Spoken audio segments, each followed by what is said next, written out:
Hello, and welcome to this eCampus News webcast. My name's Andrew Barber, and I'm a senior contributing editor here at eSchool Media, and I'll be acting as the moderator for today's presentation, which is sponsored by Stratasys. And over the next hour or so, we'll be discussing how universities can use 3D printing to enrich their engineering courses.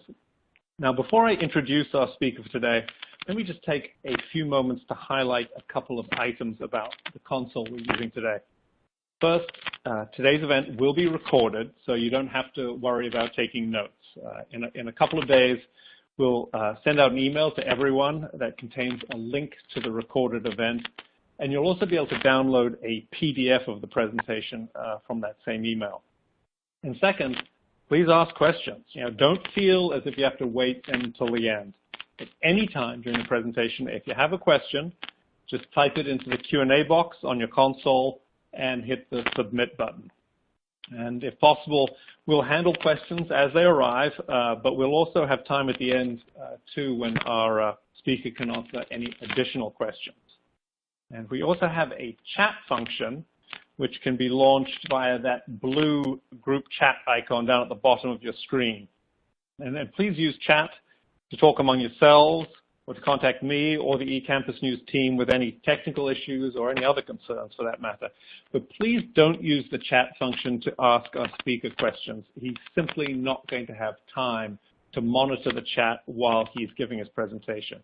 So if you have a question for our speaker, please use the Q&A panel instead. And with that out of the way, let me introduce our speaker for today. Shuvom Ghose is a go-to-market engineer with Stratasys, and prior to joining the company, he spent 11 years helping businesses, universities, and startup incubators set up software and 3D printers to give their customers designing superpowers. Welcome, Shuvom. It's a pleasure to have you here. Andrew, thanks for having me.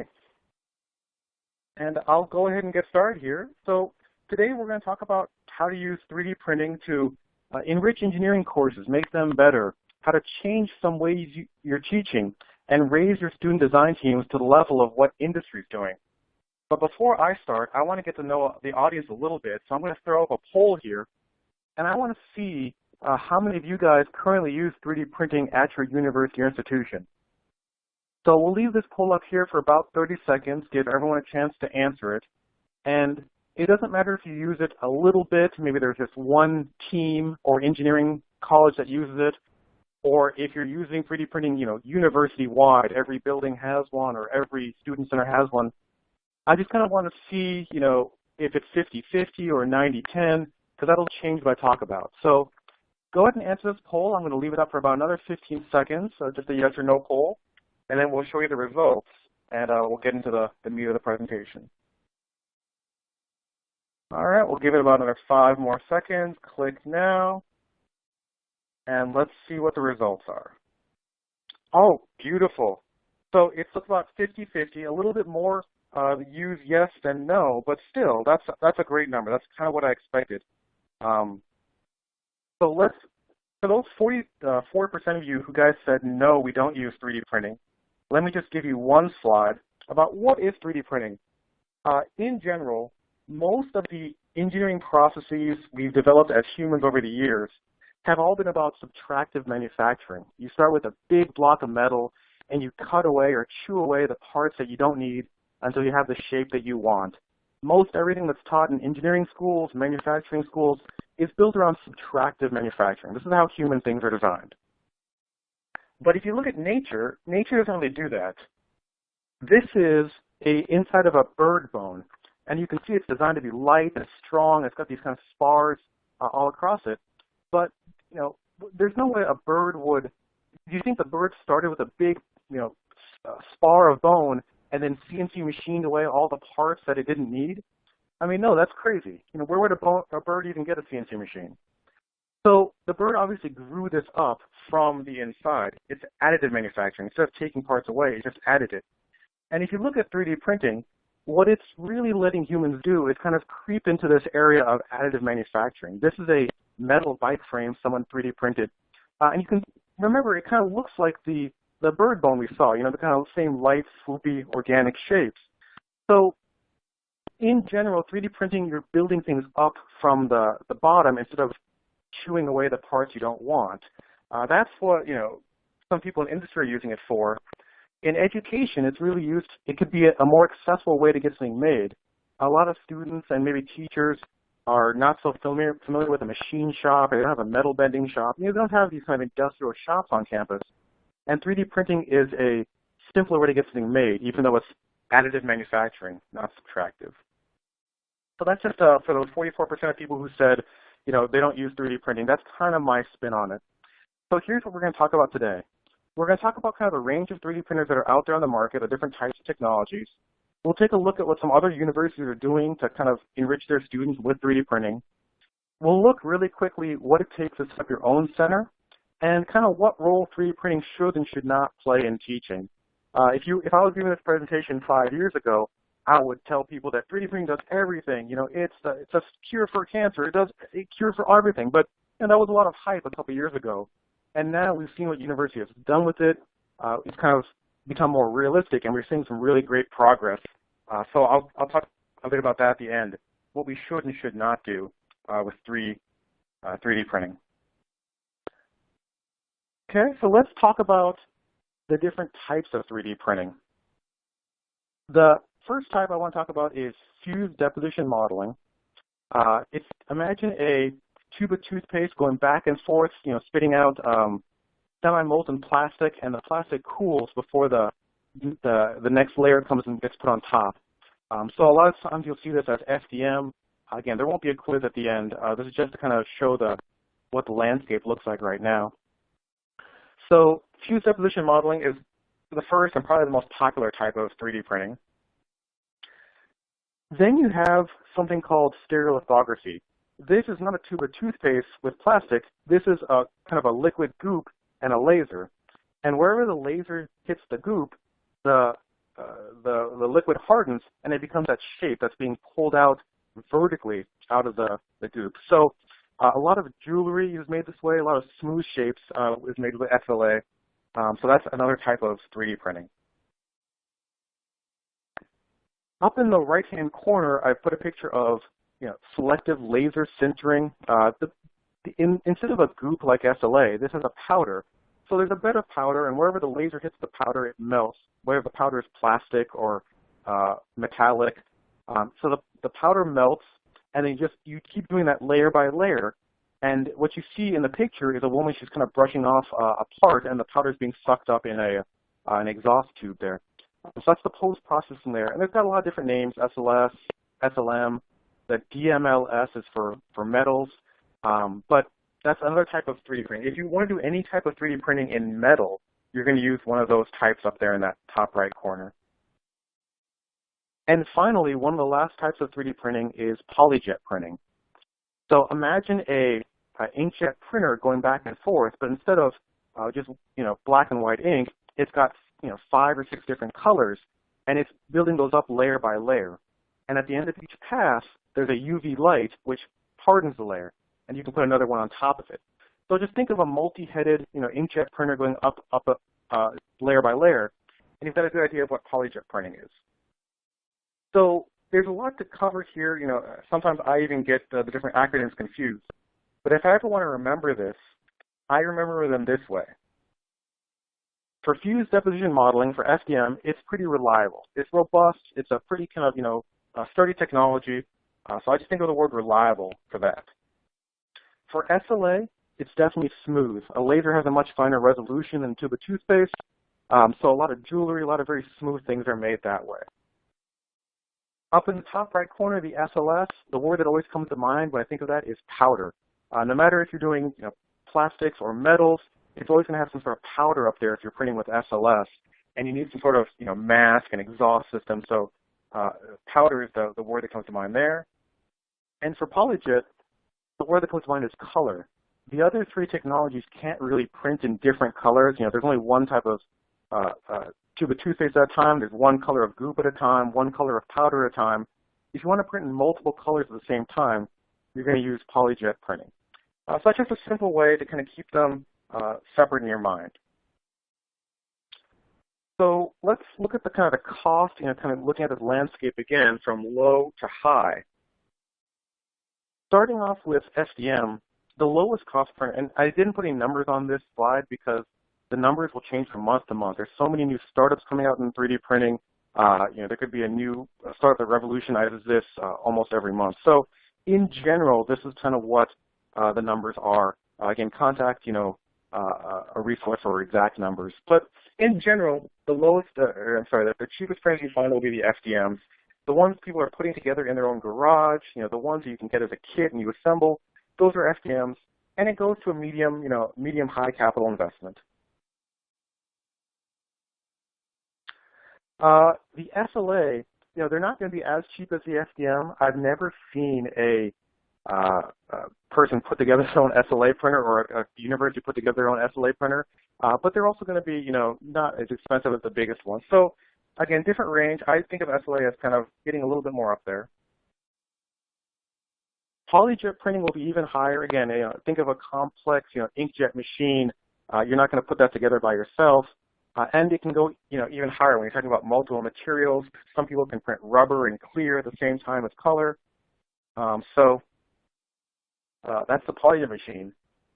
And finally, those powder machines, if you want to print in tungsten or aluminum or some sort of nickel, like these really high-end metals, that's going to be $1 million machine. So that gray bar goes all the way off the far right of the screen. So the most expensive machines I've ever seen are the kind of metal, DMLS printers.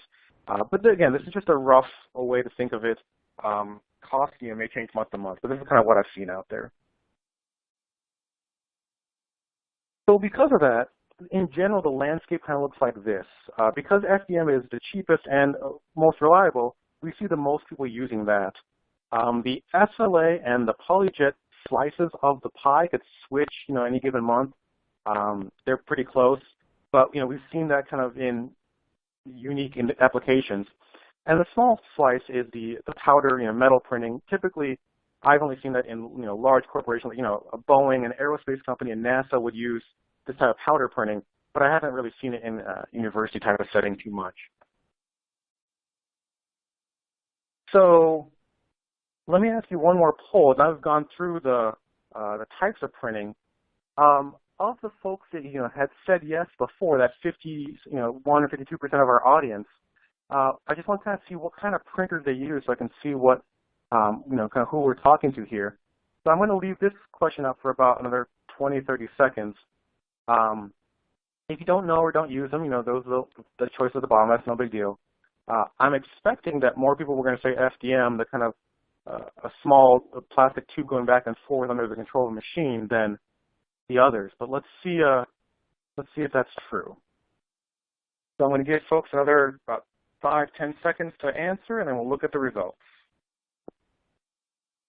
And again, if you have any questions on any of the technologies, definitely put them in the question window. We've got 1 or 2 people monitoring that. I can answer them, in the section that's most appropriate.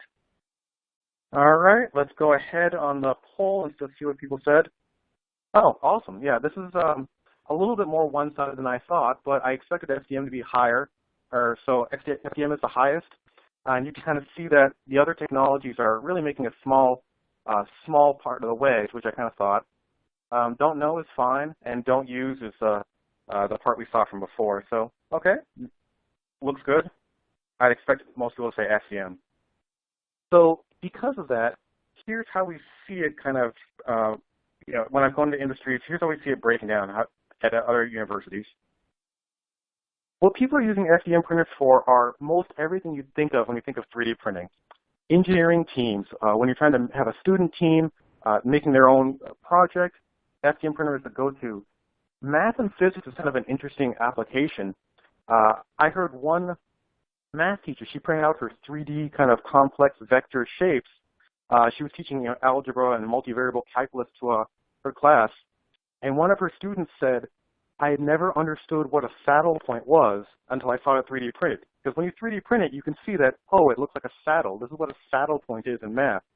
And so people in math and physics are kind of doing that, using 3D printing to visualize things that were just, things on the blackboard before. Architectural models, my best friend was a architecture major when I was in college, and he would spend all night building these models of his buildings and trees, and stuff like that can kind of be printed, in one night, whereas it would take a human 2 weeks to build something that complex. So we see that in architecture. Surprisingly, and I'll talk about these last two bullets later, but things like student services, facility maintenance, if you have a projector and one of the weird connectors to the projector breaks, or the way a lamppost is held up, or something like that, just something people wouldn't think of 3D printing, a couple of universities are using that to kind of lower their costs, because it's actually cheaper to 3D print it on site than buy a whole new projector or buy a whole new mount for some sort of lighter camera. So I'll talk about that later, but SDM, just like the poll showed, is kind of the workhorse for what's being done in education. Moving on, looking at the SLA, the black part of the wedge there, again, because it's so smooth and it's a little bit finer, resolution, you can see it a lot in art. If you want to print out, flowers, it's got a modern art display that, it's going to be, organic shape, baby seals or cheetahs or something. You print that out in kind of SLA. Also, architecture again for some of the final presentations. Things have to be smooth. We've seen that in SLA. For PolyJet, for the orange part of the wedge, we've seen people, again, using in art because the multicolor, consumer products because it's multi-material. So if you've got like an industrial design group in your college and they want to design a new kind of mouse or a new kind of headphone, things that are soft and hard at the same time, things that have rubber and clear, or a new kind of iPad cover, that's probably PolyJet printing. And later on, I'll talk about medical. There's a big advances being made in the high-end medical universities, like the research universities with PolyJet, and that really surprised us when we went out and looked. And finally, for the SLS, SLM, the powder stuff, we don't really, again, see it used too much in industry. The powder is a lot of hazmat requirements. You have to wear a mask and vacuum the powder away. The machines are expensive, and most people can get the things they want to get done with FDM, so they don't need metal exhaust nozzle like NASA does. So I haven't seen those used too much in printing, but again, they might be out there. So that's kind of what 3D printers are out in the market and kind of what universities are using them for. Mostly it's FDM, smattering the other stuff, but engineering teams definitely, but it's breaking out into any market where people have to visualize something. All right, so I'm going to pause really quickly. Andrew, do we have any questions on the different types of printing technologies or kind of the poll questions so far? If not, I'll move on. Yeah, Shuvom, I just wanted to come back to a question that someone had. You mentioned the FDM printer, and we had a question from someone who wanted to know, would an M-Core Iris be considered an FDM printer, even though it uses paper and glue instead of a fused thermoplastic? And is there another term for that type of fabrication?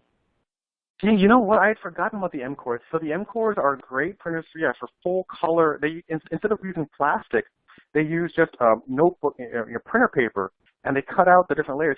So yeah, that would definitely be a different term than FDM. FDM stands for fused deposition modeling, and it's fusing the different deposited layers of plastic. So M-Core, I think, isn't a class by itself. I might have to add a new pie chart to my pie slice to my graph, because I had heard about M-Core. I haven't seen them in a university, but no, I know they're definitely popular with some of the, especially the kind of like K through 12 market. I think they're popular there. So I had forgotten about them completely. I hadn't run into one physically, but I did hear them. So no, that's great. Yeah, that would definitely be a different type of printer than FDM. I'll start looking for that as I go. They're not a significant part of the slice pie yet, but they're definitely out there. So okay. No, good question. And I know that I know that you have that this webinar has been advertised and slated towards the higher education market, but we do have people on the call who are from the K-12 market, and there is some. First of all, is what you're saying today relevant as well to the K-12 market? Are the same sort of lessons and advice that you're providing relevant to K-12?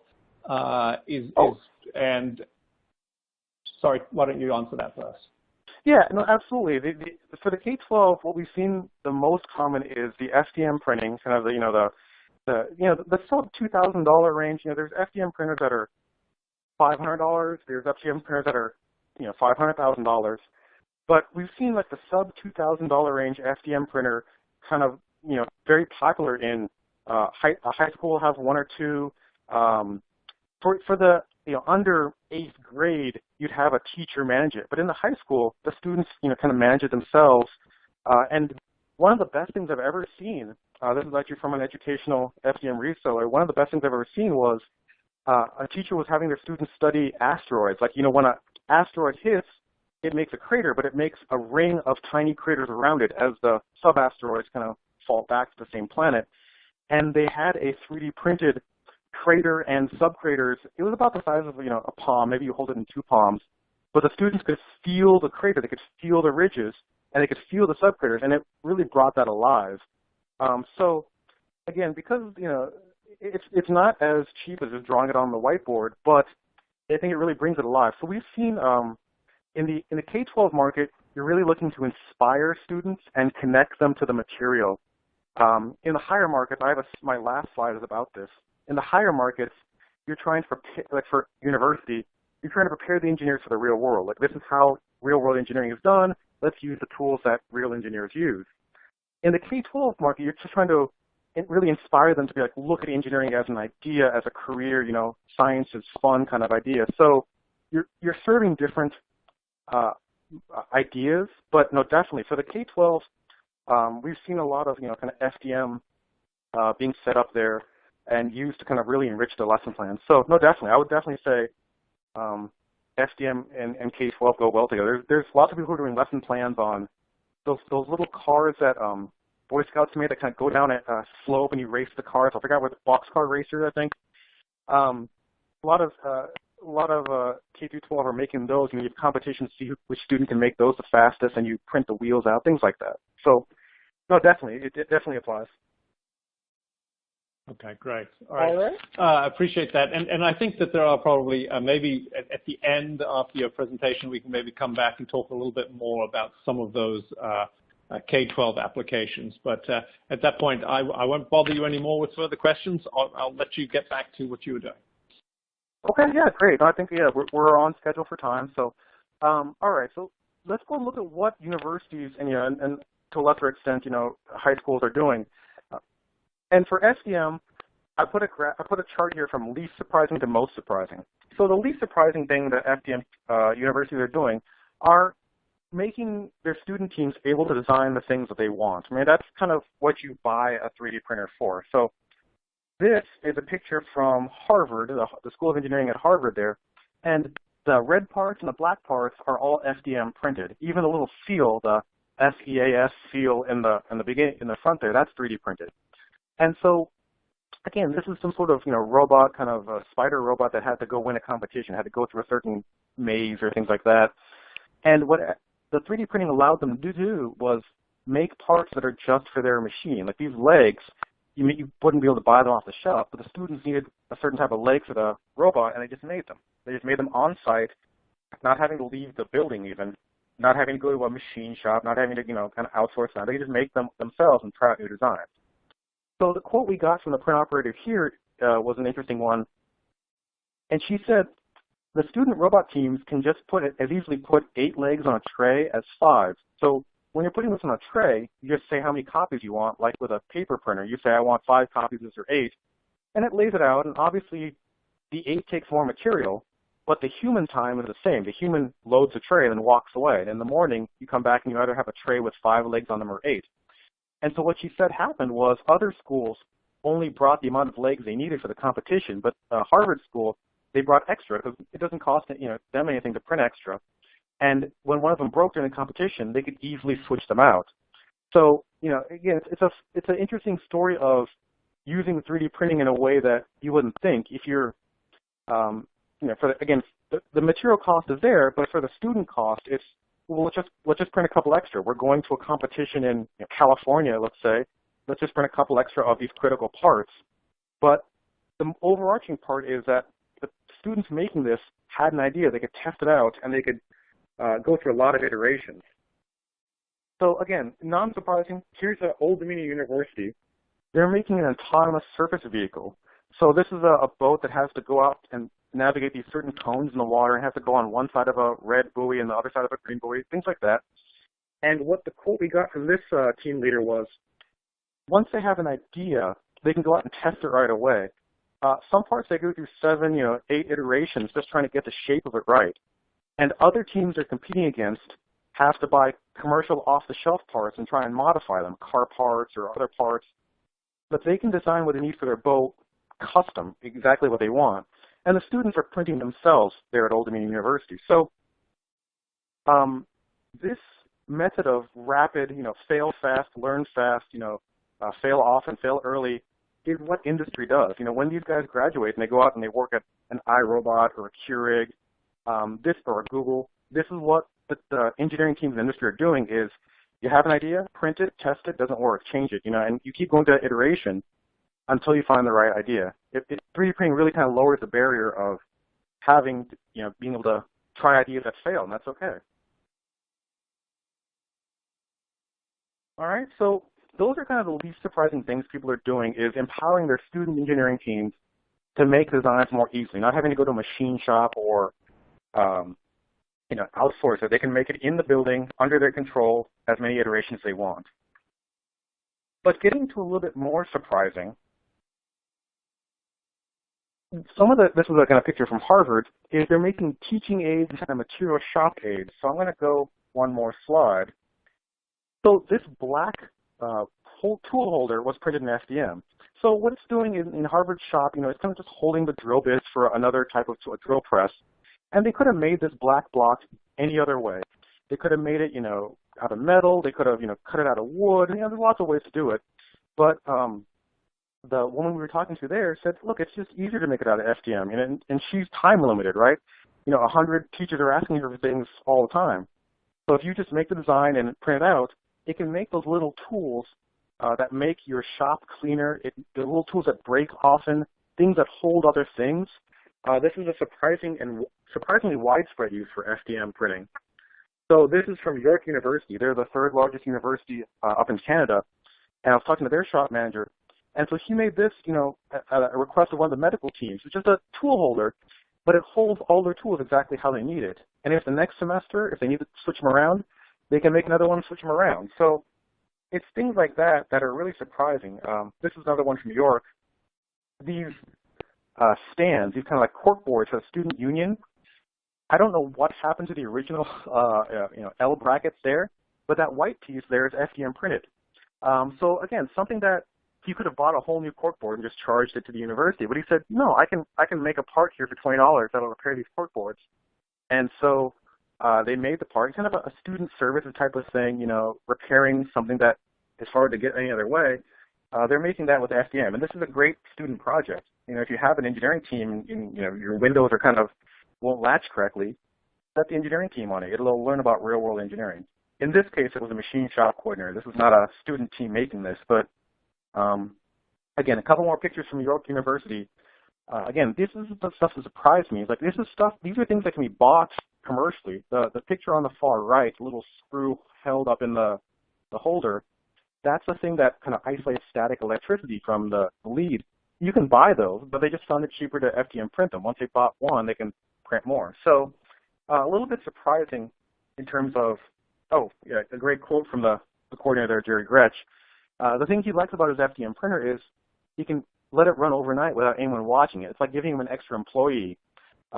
Instead of having someone sitting there over a CNC machine making this part, he can just let it run and go home. So a little bit surprising that universities are, more than student teams, they're using it for kind of facility maintenance, but also teaching aids, parts that break a lot, lab aids.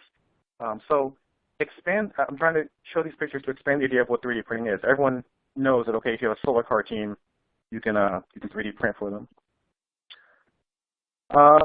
Let's look at really quick PolyJet printing. So that was the FDM line. We'll go one line lower and look at PolyJet printing. I said before that PolyJet is the only one that can print in color.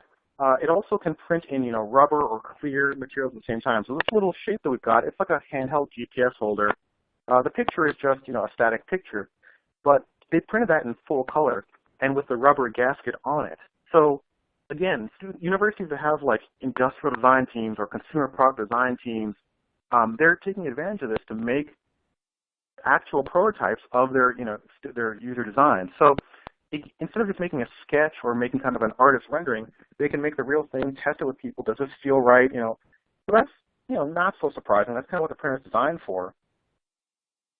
So let's talk about what's really surprising with this PolyJet.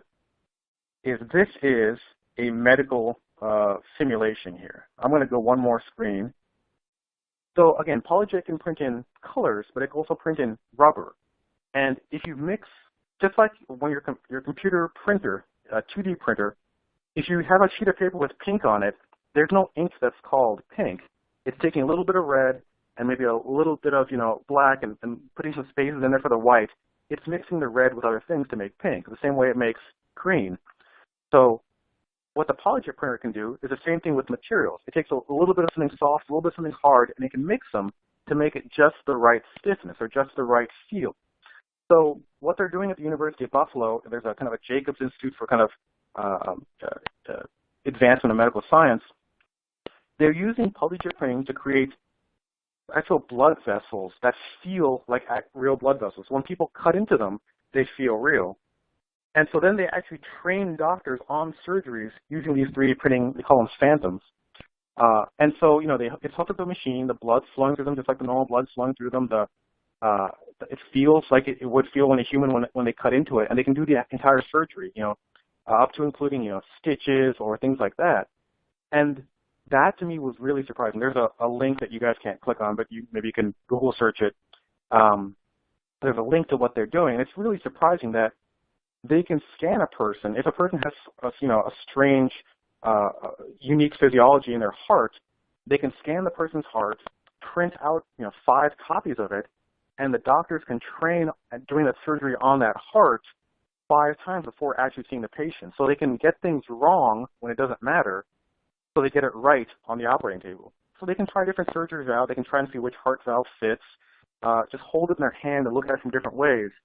And that to me was really surprising, that PolyJet printing was used to make these phantoms for really high-end universities. So again, if you're trying to attract the best doctors in the world, you may want to look at this and say, look, normal teaching like this is done on cadavers or it's on animals, things that maybe are close to your patient but not exactly. You can actually print out the parts that you want to do. Mostly it's bone right now. Bone, blood vessels are mostly what's printed out right now. But you can print out other things, kind of get a better sense of the surgery before it happens. Okay, so that's some of the things other universities are doing. Mostly, again, they're using FDM student teams, but also kind of university kind of management. If a projector, the foot on a projector breaks, you can print a new one. So I'm going to pause here again, Andrew. Any questions that are relevant to this section before we kind of go on to the last 2? Well, Shuvom, maybe you could talk a little bit about, some of the audience members, one of the audience members has said that it's easy to buy the printers, but models are another story, getting especially customized parts, and lots of these parts require the 3D model.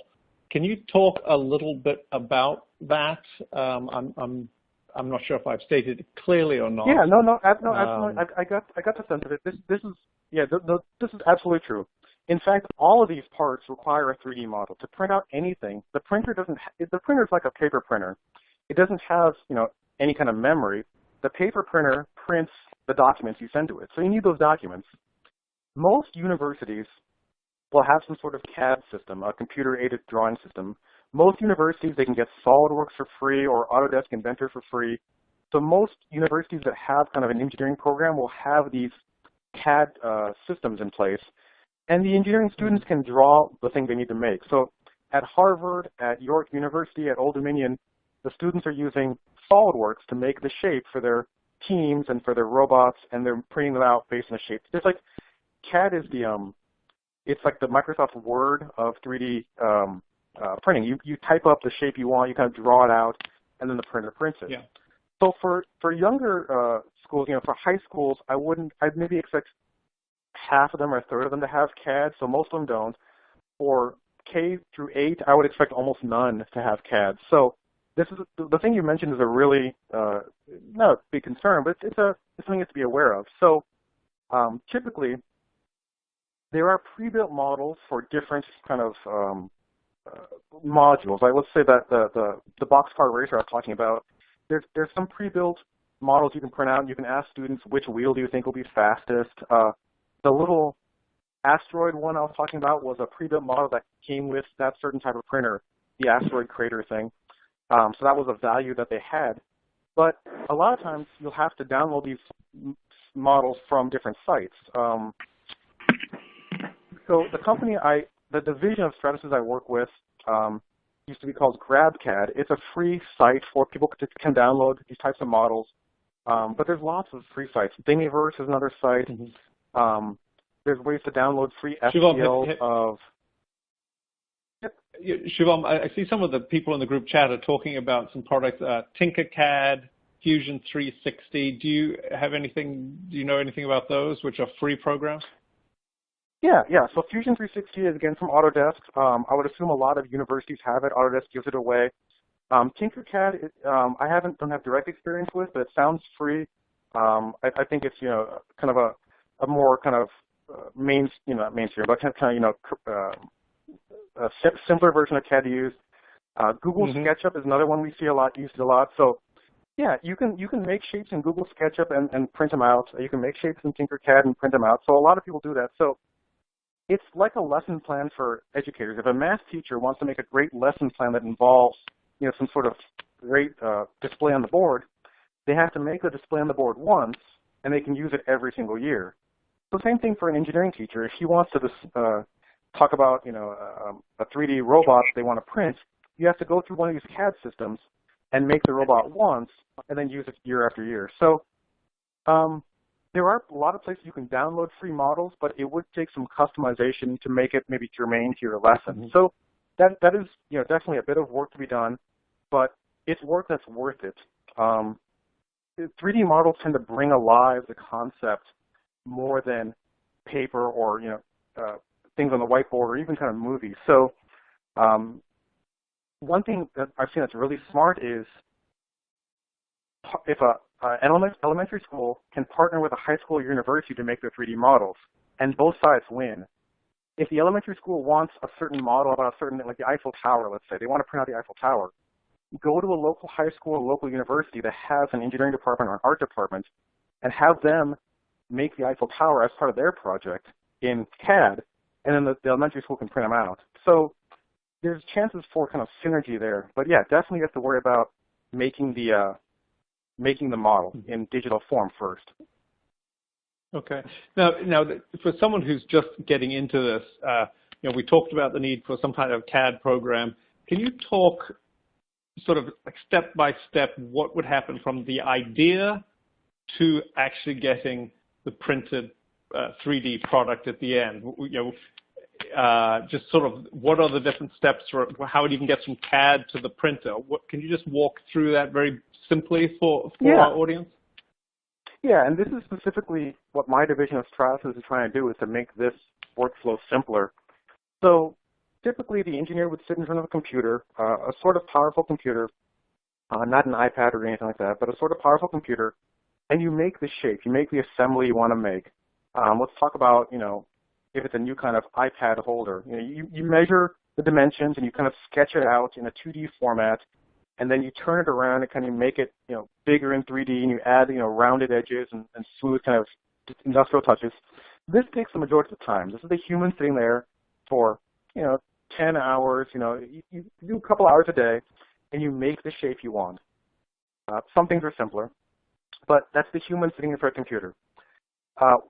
The division I work with of Stratasys, they have a program called GrabCAD Print, and you take the file from your CAD system, you upload in GrabCAD Print, and it's like a printer driver. So it finds the Stratasys printers that are on your network and says, this printer's free, this one's busy, this one's free, and you choose a printer, and then you lay it out in a tray. So Just like when you print a 2D document, it asks you how many copies do you want? Do you want them in color? Do you want them back to back? There's some choices. So you say, what color do I want? How many copies of the part do I want? I lay them on a tray to make them all fit like kind of cookies on a tray. And then you hit print. And GrabCAD Print is our software. Other companies have their own software, and there's other kind of printer drivers, but GrabCAD Print is the one we're trying to kind of make universal. So it sends it to the printer, and it figures out the path that it goes back and forth, and it tells you, okay, it'll be done in 5.2 hours or whatever time. And then typically you print it overnight. It's typically what people do. Then when you come in the morning, you pull the print out of the tray. Again, they look like cookies on a tray, and you kind of snap them off the tray, or kind of spatula them off the tray if they're stuck. And then there's some post-processing. I talk about that a little later. Sometimes you have to sew to remove some supports. Sometimes you have to sand them and paint them if you want them to look really nice. Sometimes you put metal screws into them to kind of have moving parts, or you put magnets on them to have parts snap together. You do a lot of post-processing. So it's kind of like a shop at that. But that's the essential workflow, is sort of like 2D printing. You make something on a computer with CAD. You lay it out on the tray and you hit print, and then the printer goes to work, and then after a certain amount of time, you pull them off the tray. Okay. Great. All right. Well, thank you. I won't interrupt you again. Keep going, please.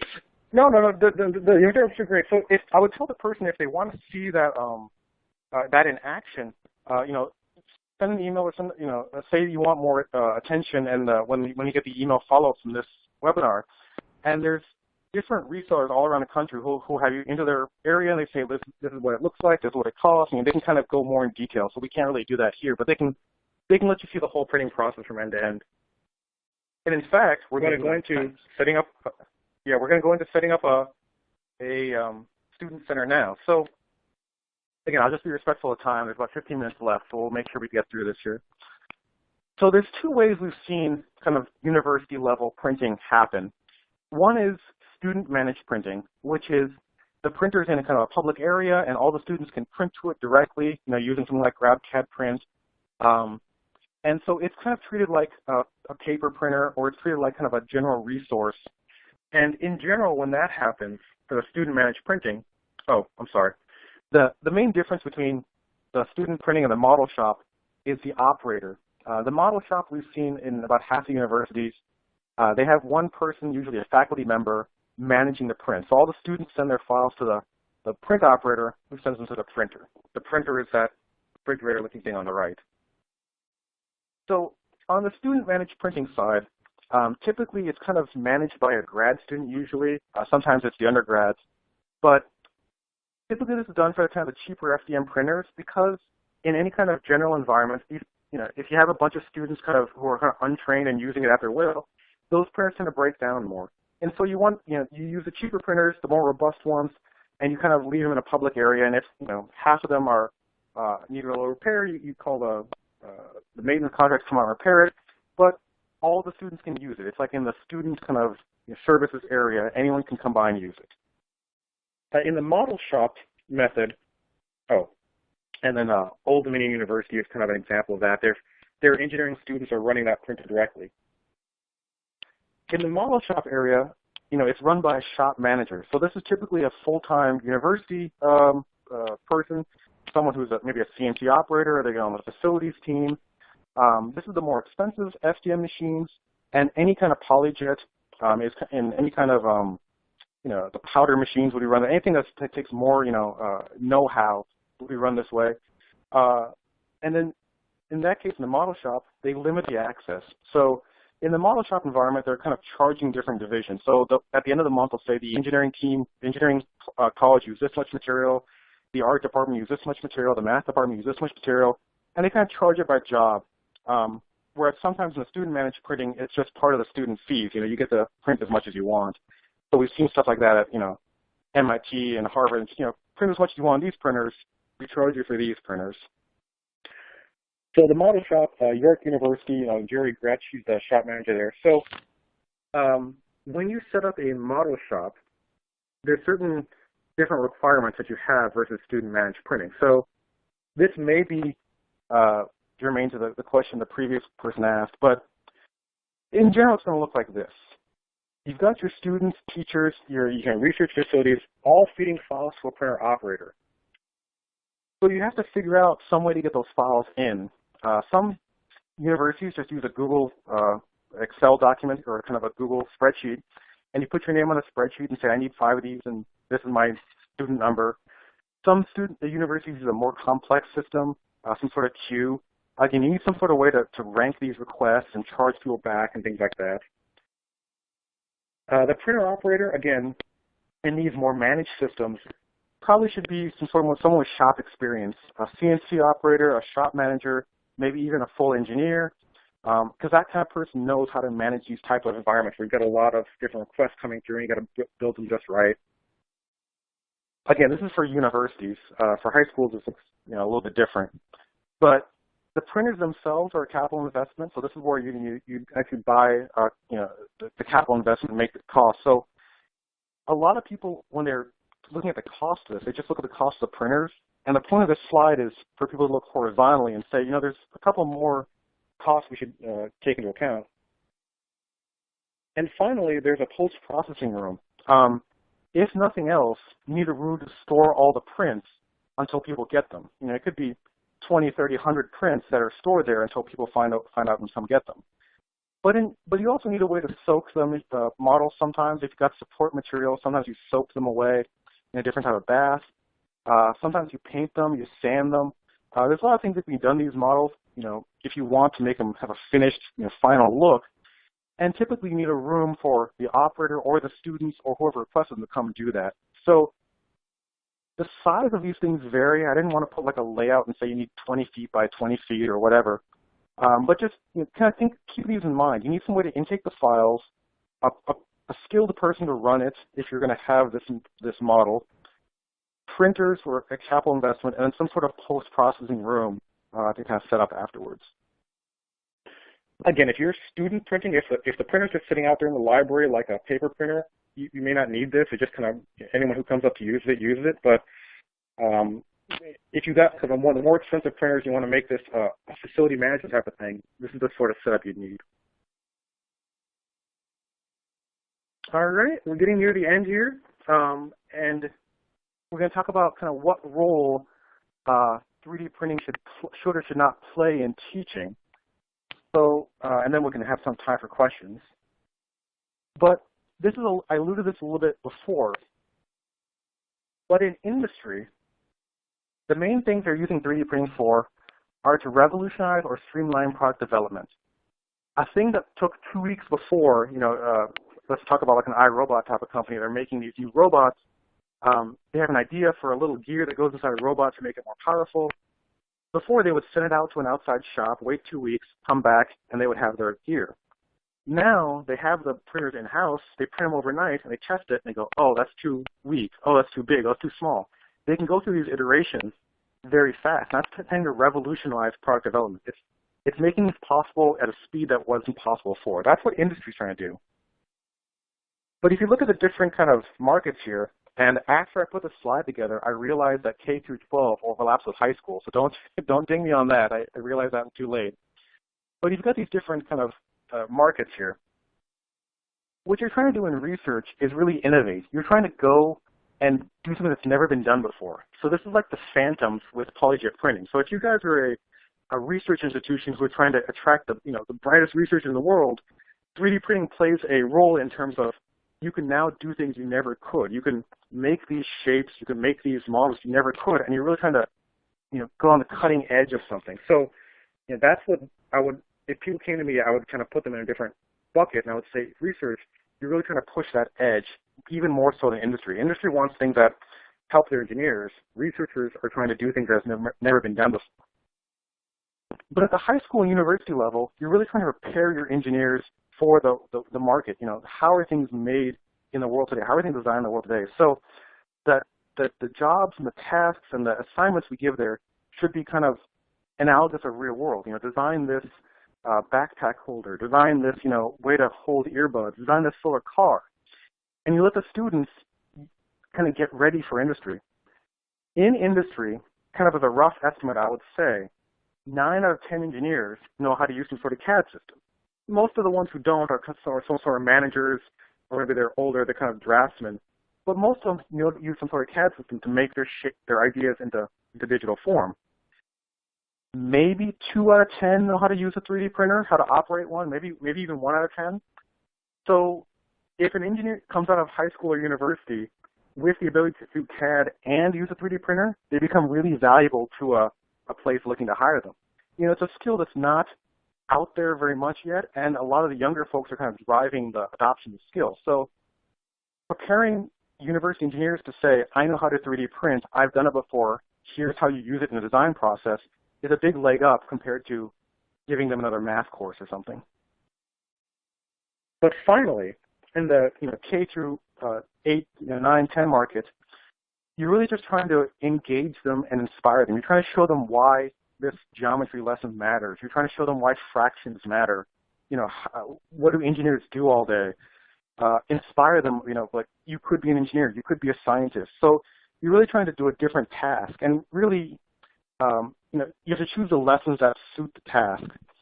Again, like I said, 5 years ago, people were saying, we're going to 3D print clothes, we're going to 3D print food, we're going to 3D print cars, which was, a lot of hype, which every technology goes through. But now we're kind of seeing what people are, the value actually getting out of it. And K through 12, the value really is taking a thing that's just a boring picture in a book and letting the kids come alive and hold it and look at it, and letting the kids design their own, car that they've never made, or design their own race car, design their own, paper holder. And it gets the kids thinking in ways that are just beyond or kind of, perpendicular to normal thinking. So it inspires them to create and invent. So whereas more like in university, you just kind of want to get them used to the tools they're going to be using in a couple of years.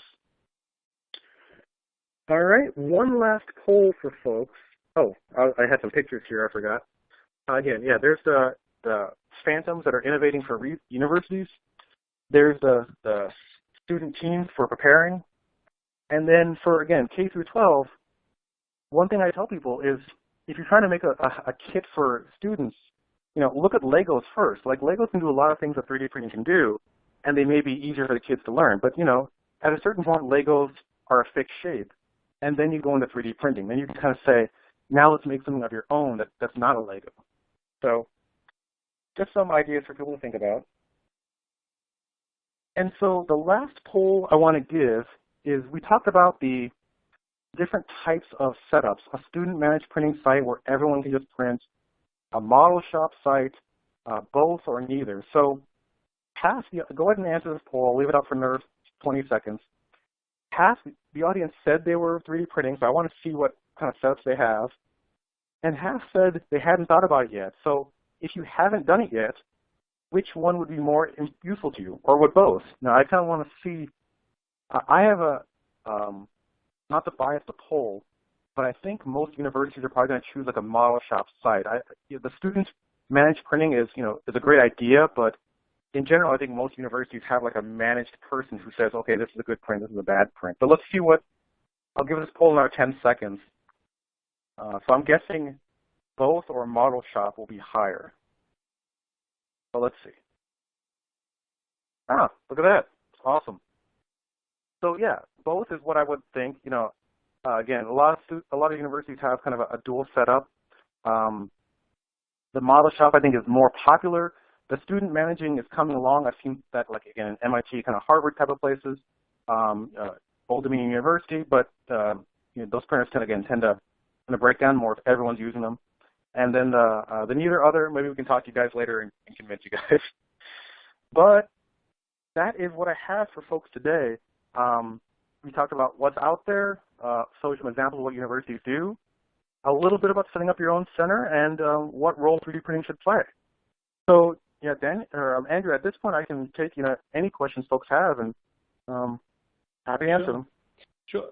All right. Well, great. Well, that was really interesting. Thank you very much. And we do have some questions that people have followed up with about things you said.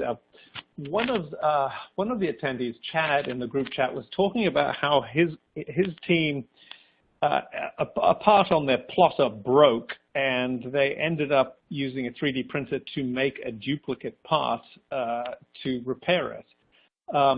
which raises the question of, if you have a part that you know what it looks like, can you scan that 3D piece into it? So instead of having to use the CAD and develop it, is there a way to scan a 3D piece and then duplicate it in the printer?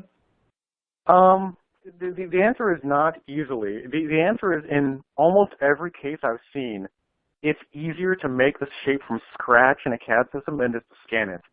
The scan may be a good starting point to kind of give you a reference, but it's one of those weird things where if you were given a 500-page novel that was just gobbledygook, where all the letters were just mixed up, it's much harder to make that gobbledygook into a readable novel than it is to start with a blank sheet of paper and write your own novel. So we've tried it. We've tried it in my company. Scanning technology is definitely useful for things like historical artifacts, where it's a bust of Cleopatra that doesn't exist. There's only one of these in the world, and you want to scan the bust before it disintegrates and make models of it. That's the type of effort that we've seen pays off. If it's a historical artifact. Scanning a part that's in a printer or plotter, I would say it's almost 9 times out of 10, 9.5 times out of 10 easier to make that part from scratch. Take an engineer who knows CAD, give him the part and a pair of calipers, and he'll make that part by hand more easily than scanning it. Scanning, once you put the laser and scan someone's part, there's a lot of post-processing to make it a usable, airtight shape. So it's usually not the simplest solution unless there's some sort of weird contingency, like this is Cleopatra and it's the one bust of her that we need to preserve or something. Okay, great. Well, thank you for clarifying that. And another question that came in is talking about where FDM technology is at this point. Is it a completely mature technology? Is it completely developed? And if not, what from your perspective, what are the challenges that still remain in this technology that you're trying to improve and go forward with? Yeah, no, that's a great question. It surprised me to learn that FDM technology is about 30 years old. I mean, it's older than it's older than cell phones, it's older than a lot of things. So the technology of the printing process itself is very mature. What the biggest improvements right now are made in terms of user interface. My parents can't use a 3D printer. They cannot, because there's too many things to kind of learn that are new and different. So until my parents or grandparents could use a 3D printer, we're not really there yet. So that's what my division in Stratasys is working on, is the software, the user interface, making it like plug and play. So a lot of people out there may remember there was a time before plug and play where you had to, if you bought a new mouse or a new paper printer, you had to find a driver, and it had this, there was a little bit of compatibility issues. FDM printing and most printing in general is still pre-plug and play. Stratasys, we're trying to overcome that hurdle to make it so you just plug the printer in and it runs, but we're still pre-plug and play, and there's a lot of different drivers, a lot of different software. You have to worry about compatibility and things. So Stratasys is trying to make all their printers in their division plug and play. Other companies are trying to do that, but that's the technology, the physical hardware is very mature. I mean, we've got sealed temperature-controlled boxes. We've got quality-check materials. We've got certificates that come with the material if you're an aerospace supplier, saying where the material came from. And the hardware stuff is pretty mature.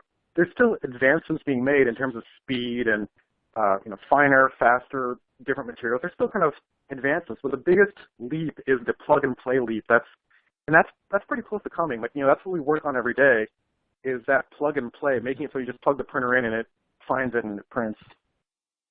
Okay, all right. Well, great. Well, thank you for that. Believe it or not, we have actually run out of time. We are at the end of our hour.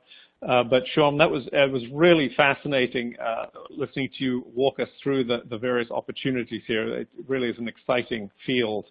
Now, there were some questions that we did not get to today, and if you did ask a question, someone from Stratasys will follow up with you to get you an answer. But as we wrap up, again, I want to thank Shuvom Ghose for his presentation. On behalf of eCampus News, I also want to thank Stratasys for its support today. And one final reminder, and some people did have audio problems early on, we will be sending out an email to everyone that has a recording of the complete webinar, and you'll be able to download a PDF of the presentation slides from there as well. So that is on its way to you in an email. But that is it. Thank you all so much for attending, and this concludes today's webcast. Goodbye.